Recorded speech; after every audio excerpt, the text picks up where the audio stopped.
Antes de empezar el comentario sobre mitos raíces universales, quisiera explicar qué motivos me llevaron a escribirlo y qué relación guarda con mis obras anteriores. En primer lugar, los motivos. He ido a los mitos de las distintas culturas con una intención más parecida a la de la psicología social que a la de las religiones comparadas, la etnología o la antropología.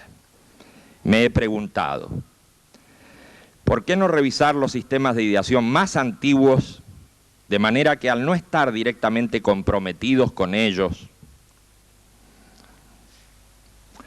aprendamos en perspectiva bastante más sobre nosotros mismos?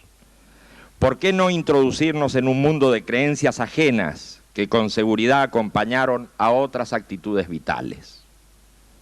¿Por qué no flexibilizarnos tanto cuanto sea posible para comprender con aquellas referencias por qué se tambalean hoy nuestras creencias fundamentales? Estas han sido mis inquietudes motivantes a la hora de recorrer las producciones míticas. Es cierto que podríamos haber seguido el hilo conductor de la historia de las instituciones, o de las ideas, o del arte, para tratar de llegar a la base de creencias que operaron en distintos tiempos y lugares, pero en ningún caso hubiéramos obtenido fenómenos tan puros y directos como el que nos presenta la mitología. El proyecto inicial del libro consistía en exponer los mitos de los distintos pueblos, acompañándolos con breves comentarios o notas que no constituyeran una interferencia, una interpretación. A poco de andar me encontré con varias dificultades. En primer lugar, tuve que limitar mis aspiraciones, ya que necesitaba apelar a textos certificados por la verdad histórica, descartando otros que recogían material más antiguo o que lo comentaban, presentando de ese modo numerosos defectos. A este problema naturalmente no pude superarlo, aun cuando me limitara a tomar los textos fuente en base a los cuales había llegado hasta nosotros la información del caso. Por otra parte, tampoco podía apelar a la tradición oral que los investigadores actuales rescatan de colectividades cerradas. Sobre esta exclusión me decidió la observación de ciertas complicaciones metodológicas, de las que doy un ejemplo citando a Mircea Eliade. En Aspect du Mythe, este autor dice, comillas, en comparación con los mitos que narran el fin del mundo en el pasado, los mitos que se refieren a un fin por venir son paradójicamente poco numerosos entre los primitivos. Como lo hace notar Lehmann, esta rareza se debe quizá al hecho de que los etnólogos no han planteado estas preguntas en sus encuestas. Es a veces difícil precisar si el mito concierne a una catástrofe pasada o por venir. Según el testimonio de E.H. Mann, los andamaneses creen que después del fin del mundo hará su aparición una nueva humanidad que gozará de una condición paradisíaca. Los muertos resucitarán después de la catástrofe. Pero según Brown, Mann habría combinado varias versiones recogidas de informadores diferentes. En realidad, precisa Brown, se trata de un mito que relata el fin y la recreación del mundo, pero el mito se refiere al pasado y no al futuro. Como, según la observación de Lehmann, la lengua andamanesa no posee tiempo futuro, es difícil decidir si se trata de un acontecimiento pasado o futuro.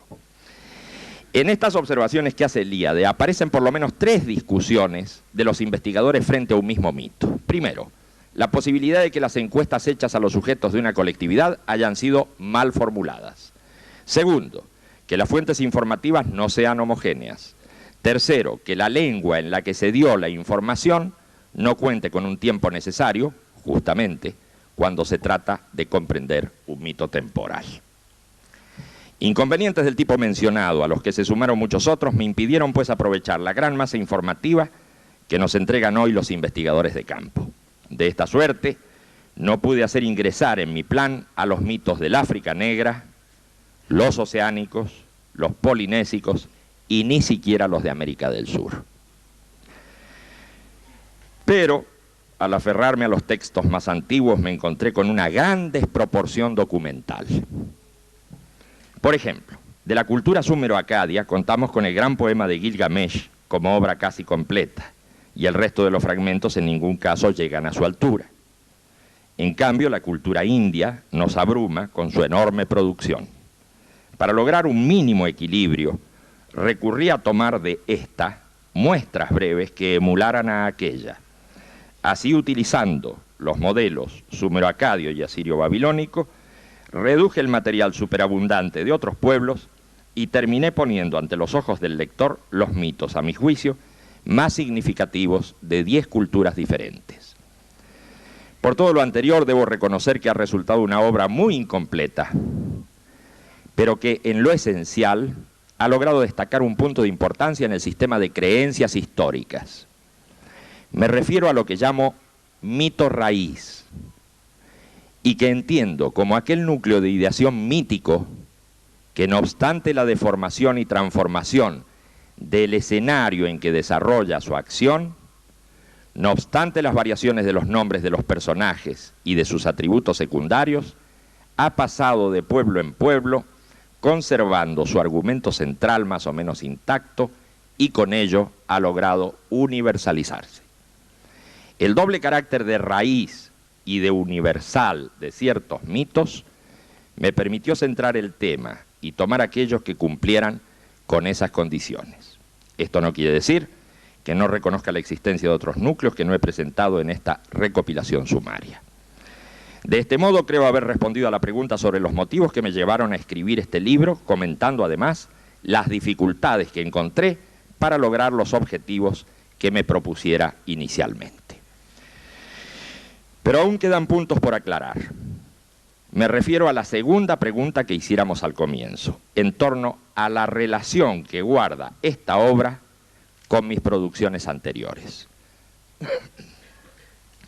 Muchos de ustedes, seguramente, leyeron La mirada interna y posiblemente El paisaje interno y El paisaje humano. Recordarán que estos 3 libros, escritos en diferentes épocas, fueron ensamblados bajo el título de Humanizar la Tierra.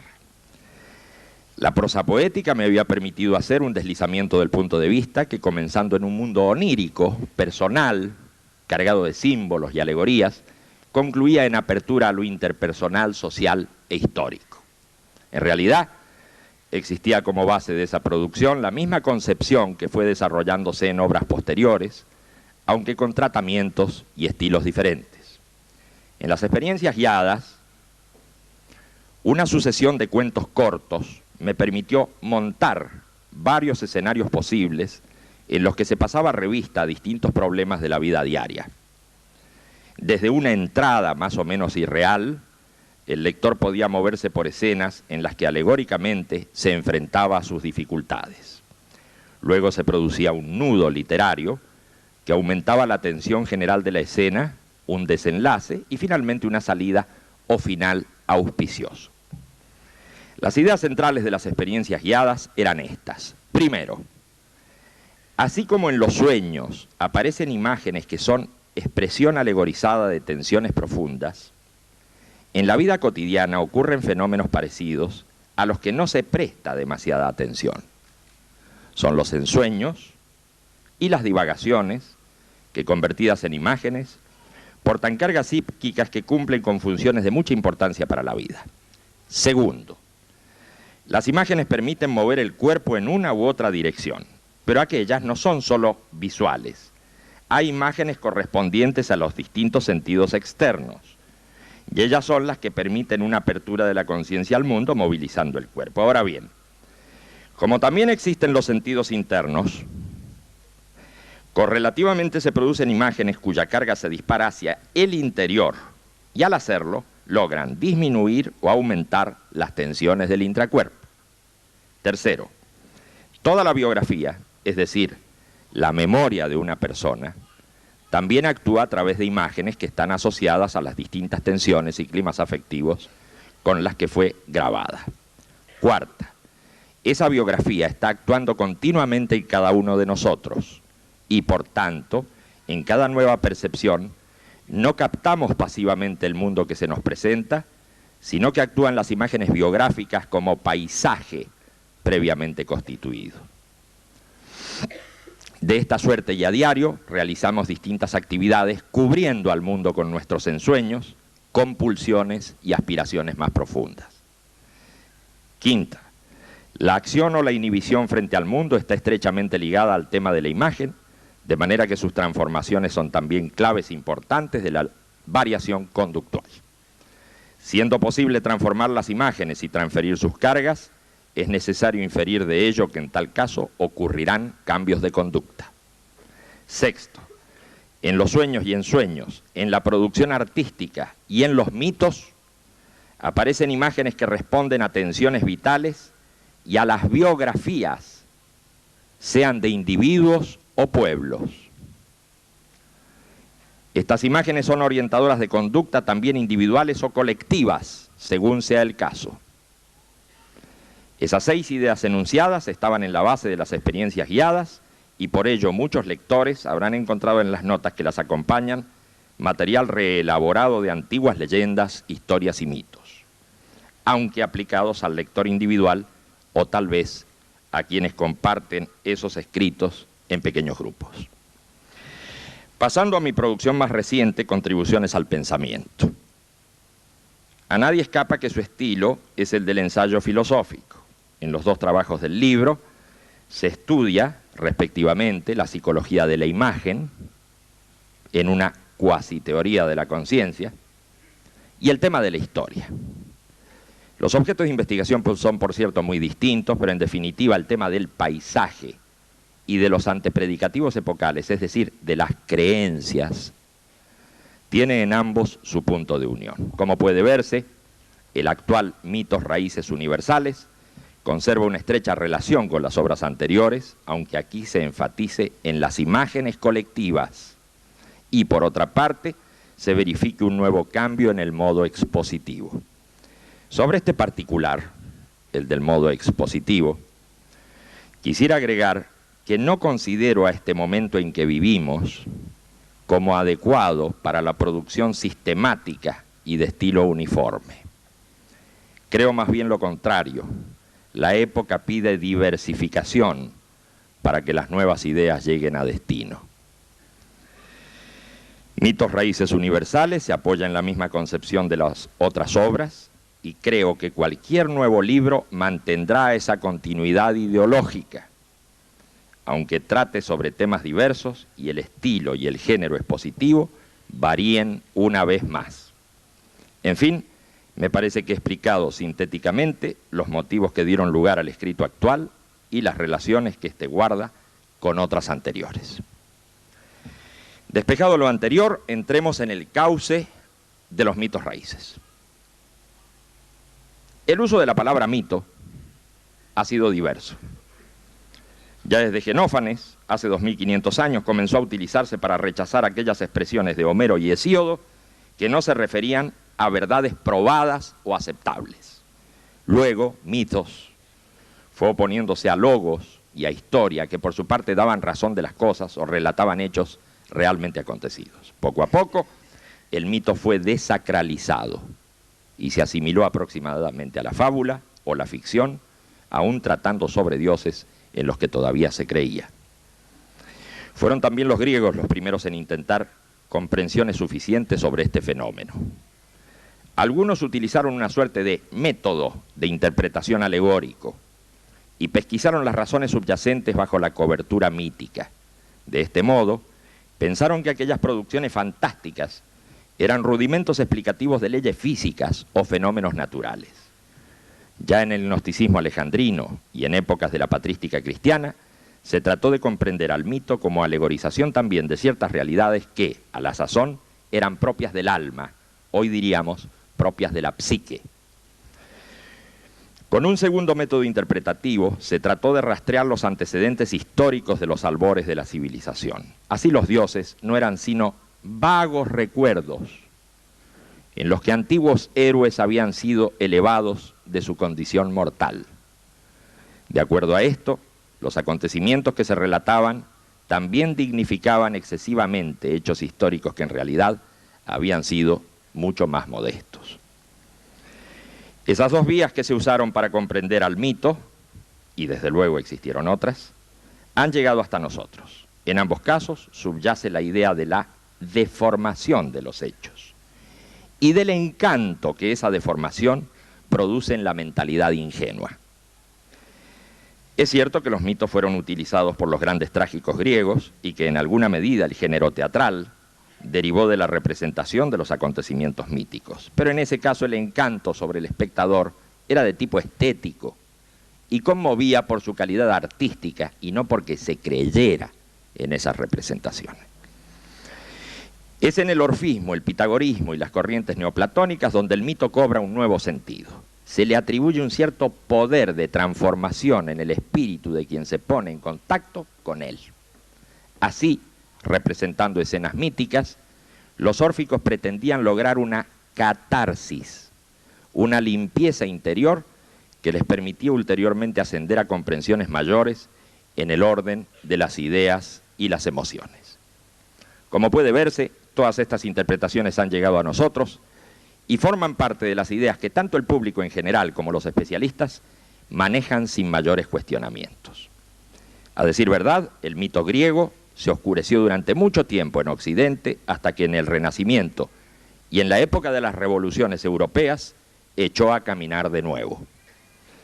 La admiración por los clásicos hizo que los estudiosos volvieran a la fuente helénica. Las artes fueron tocadas por ella y así el mito griego ha continuado actuando. Transformándose una vez más, se ha incrustado en la base de las nuevas disciplinas que estudian los comportamientos humanos. Particularmente la psicología profunda, que nace en Austria, todavía impregnada de neoclasicismo declinante, es tributaria de aquellas antiguas corrientes, aunque experimente ya la atracción del irracionalismo romántico. No es extraño que los temas de Edipo, Electra, etc., hayan sido tomados de los trágicos griegos y que con ellos se hayan dado explicaciones en torno al funcionamiento mental, instrumentándose además técnicas catárticas de recreación dramática en la línea de la concepción órfica. Por otra parte, no está de más diferenciar al mito de la leyenda, la saga, el cuento y la fábula. En el caso de la leyenda, efectivamente, la historia se halla deformada por la tradición. La literatura épica es muy rica en ejemplos de este tipo. Con respecto al cuento, autores como De Vries consideran que éste se aparta de la leyenda e introduce en su seno elementos folclóricos con los que se matiza el relato. Ahora bien, la saga se acerca al cuento, llegando casi siempre a un desenlace trágico, mientras que el cuento deriva en una conclusión feliz. De todas maneras, tanto en la saga pesimista como en el cuento optimista se introducen a menudo elementos míticos desacralizados. Un género muy diferente es el de la fábula, que oculta una posición moral bajo el ropaje de la ficción. Estas distinciones elementales sirven a nuestros efectos para considerar las diferencias que existen con el mito, según nosotros lo venimos considerando, viendo en él la presencia de los dioses y de sus acciones, aunque éstas se realicen por medio de hombres, héroes o semidioses. Así, cuando hablamos de mitos, nos referimos también a un ámbito tocado por la presencia divina en la que se cree y que contamina a todos sus elementos constituyentes. Muy distinto es referirse a esos mismos dioses, pero en una atmósfera desacralizada, en un ámbito donde la creencia se ha convertido en, por ejemplo, delectación estética. Esto hace una gran diferencia en la presentación de las mitologías en boga, que describen a las creencias antiguas de manera externalizada y formal, con la exposición sacralizada desde adentro de la atmósfera en que el mito fue creado. En nuestro trabajo hemos adherido a la segunda actitud. De ella deriva el respeto por los textos originales, que en caso de lagunas o exigencias de comprensión hemos completado, pero destacando siempre en letra diferente y con las llamadas del caso aquello que no corresponde a la letra original. En verdad, en el presente libro hay mucho de esto, y si pudiera interpretárselo como una recreación paralela, Digo que el lector siempre tiene a la vista el material básico, diferenciado del texto de nuestra autoría. Continuando con las diferenciaciones, es conveniente explicar que no nos hemos inmiscuido en la religión viva que sin duda acompañó a los mitos, ni tampoco en los aspectos ritualísticos o ceremoniales. No hemos entrado en el cristianismo, el islam o el budismo, bastándonos presentar algunos profundos mitos del judaísmo, del hinduismo y del zoroastrismo para comprender la poderosa influencia que sus imágenes han tenido en aquellos. De este modo, la idea de mito raíz y universal creo que se ha hecho plena. Pero ya contemporáneamente y en el lenguaje común, la palabra mito señala dos realidades diferentes. Por una parte, la de los relatos fantásticos sobre las divinidades de diferentes culturas, y por otra, aquellas cosas que se creen con fuerza, pero que en realidad son falsas. Claramente ambos significados tienen en común la idea de que ciertas creencias tienen fuerte arraigo y que la demostración racional en contra de ellas se abre paso con dificultad. Así nos sorprende el hecho de que pensadores esclarecidos de la antigüedad hayan podido creer en cuestiones que nuestros niños escuchan como cuentos a la hora de dormir. Las creencias en la tierra plana o en el geocentrismo hacen brotar una sonrisa piadosa, mientras comprendemos que tales teorías no eran sino mitos explicativos de una realidad sobre la que el pensamiento científico no había dicho su última palabra. Y así, cuando consideramos hoy algunas de las cosas que creíamos hace pocos años, no nos queda sino sonrojarnos por nuestra ingenuidad, al tiempo que somos capturados por nuevos mitos, sin recordar que nos está ocurriendo el mismo fenómeno padecido anteriormente. En estos momentos de vertiginosa transformación de nuestro mundo, hemos asistido correspondientemente al desplazamiento de algunas creencias que sobre el individuo y la sociedad se tenían por verdades netas hace menos de un lustro. Digo creencias en lugar de teorías o doctrinas porque me interesa destacar el núcleo de los antepredicativos, de los prejuicios que operan antes de la formulación de esquemas más o menos científicos. Así como las novedades tecnológicas se las acompaña con expresiones tales como fabuloso o increíble, que equivalen a un aplauso oral, también nos estamos acostumbrando a escuchar el difundido increíble asociado a los cambios políticos, a las caídas de ideologías completas, a las conductas de líderes y formadores de opinión, a los comportamientos de las sociedades. Pero este segundo increíble no coincide exactamente con el estado de ánimo que se manifiesta ante el prodigio técnico, sino que refleja sorpresa y desazón ante fenómenos que no se creían posibles. Así simplemente, gran parte de nuestros contemporáneos creían que las cosas eran de otro modo y que el futuro iba en otra dirección.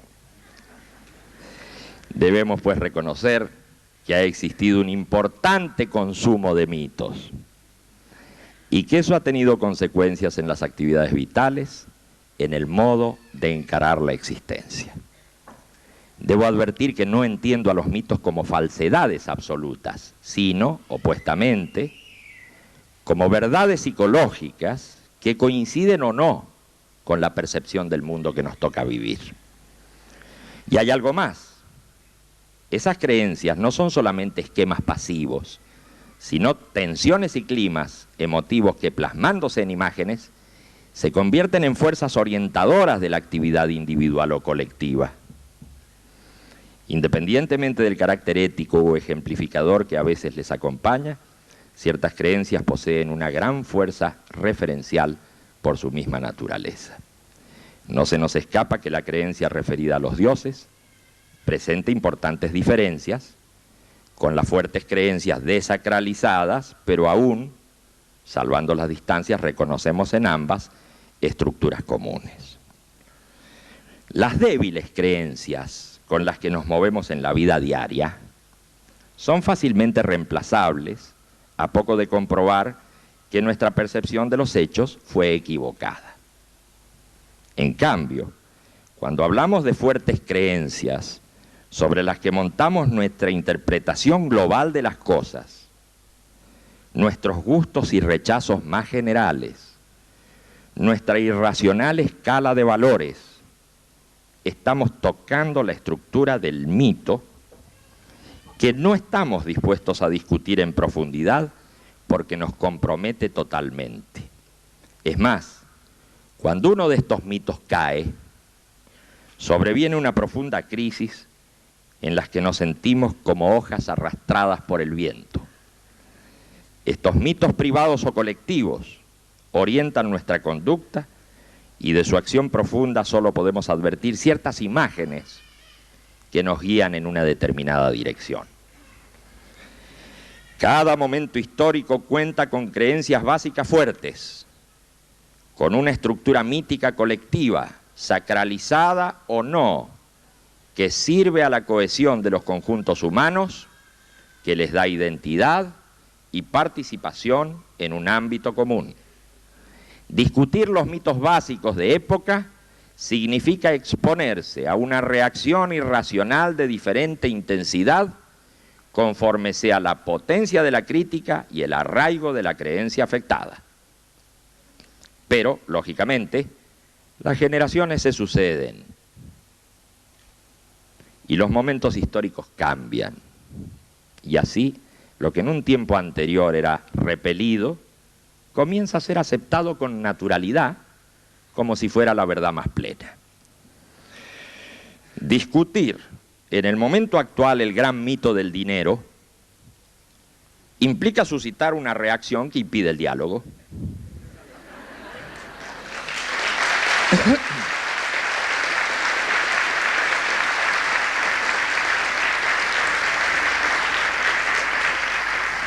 Rápidamente nuestro interlocutor se defiende afirmando, por ejemplo, comillas, ¿cómo que el dinero es un mito? Si es necesario para vivir. O bien, comillas, un mito es algo falso, algo que no se ve. En cambio, el dinero es una realidad tangible, mediante la cual se mueven las cosas, etcétera, etcétera, etcétera.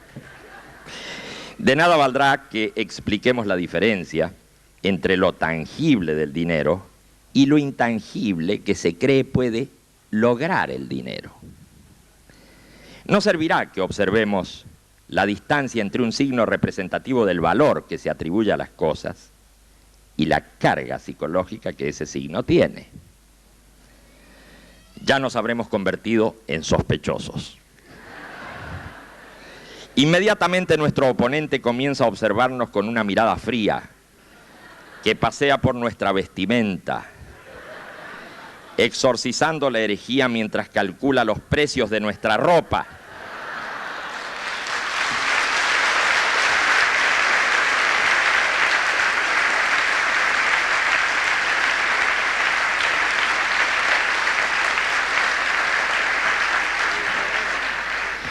Ropa que indudablemente ha costado dinero.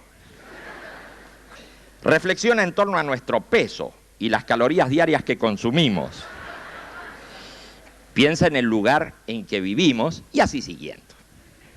En ese momento podríamos ablandar nuestro discurso diciendo algo así. En verdad hay que distinguir entre el dinero que se necesita para vivir y el dinero innecesario. Pero esa concesión ha llegado a destiempo. Después de todo, allí están los bancos, las instituciones de crédito, la moneda en sus diferentes formas, es decir, distintas realidades que atestiguan una eficacia que aparentemente nosotros negamos. Bien vistas las cosas, en esta ficción pintoresca, no hemos negado la eficacia instrumental del dinero. Es más, lo hemos dotado de un gran poder psicológico, al comprender que a ese objeto se le atribuye más magia que la que realmente tiene. Él nos dará la felicidad y de alguna manera la inmortalidad en la medida que impida que nos preocupemos por el problema de la muerte.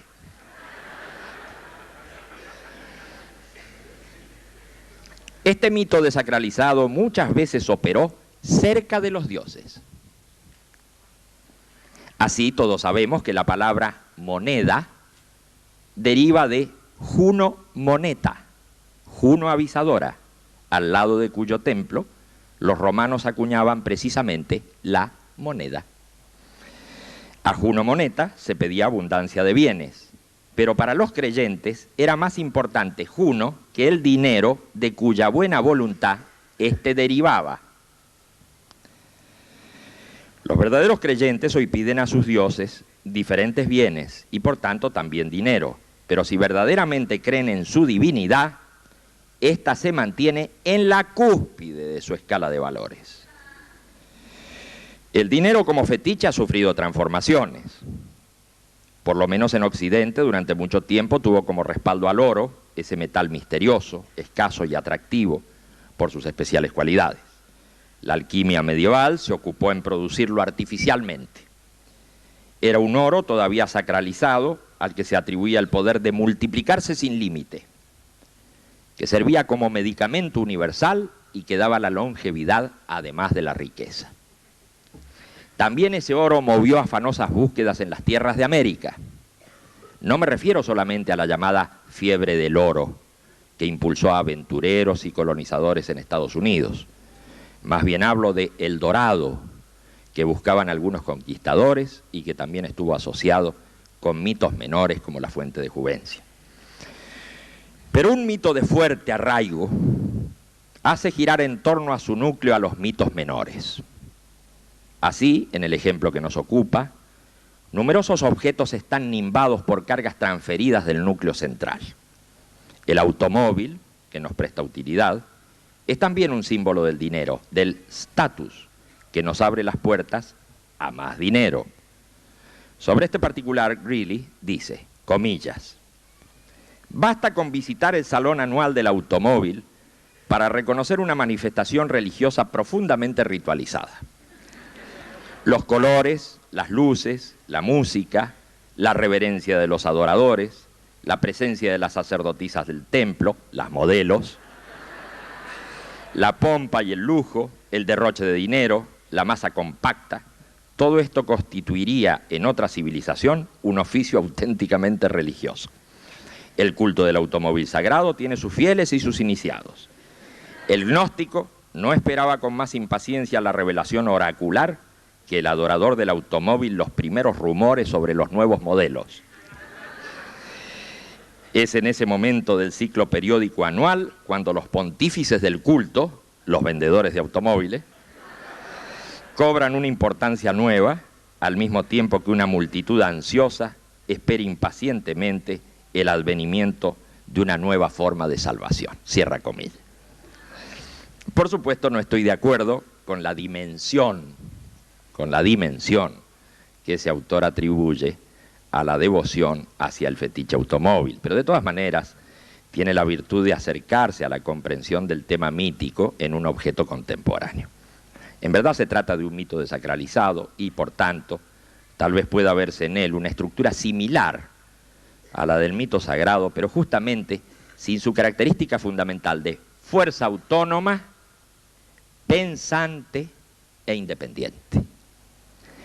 Si el autor tiene en cuenta los ritos de la periodicidad anual, también vale su descripción para las celebraciones de los cumpleaños, Año Nuevo, entrega del Oscar, o ritos civiles semejantes que no implican una atmósfera religiosa como ocurre en los mitos sacralizados. Establecer las diferencias entre mito y ceremonial hubiera sido de importancia, aunque tal cosa escaparía de nuestros objetivos inmediatos.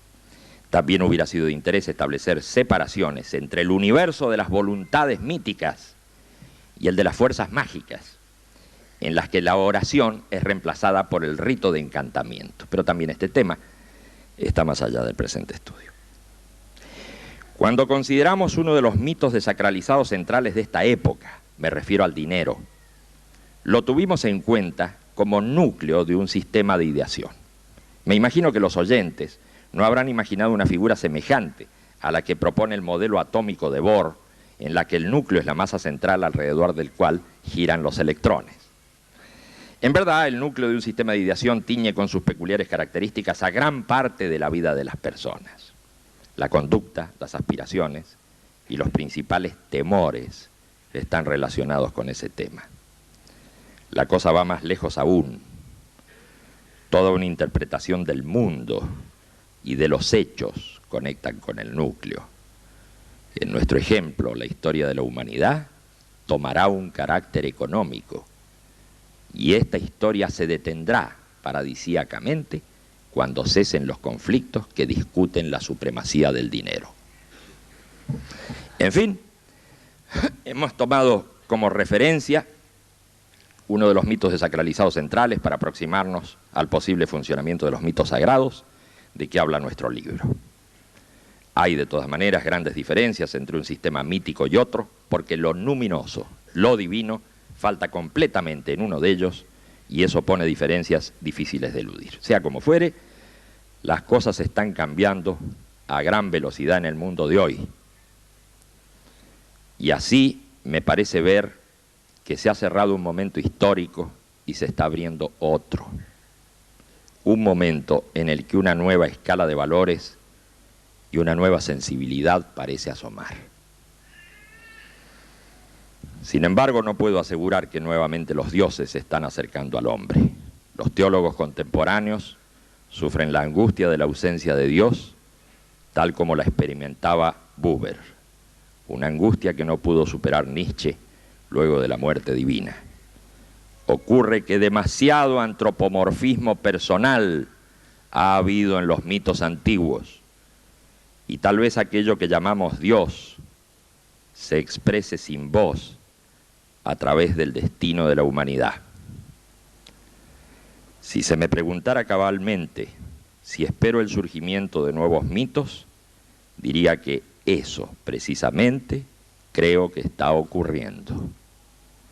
Solo pido que esas fuerzas tremendas que desencadena la historia sean para generar una civilización planetaria y verdaderamente humana en la que la desigualdad y la intolerancia sean abolidas para siempre. Entonces, como dice un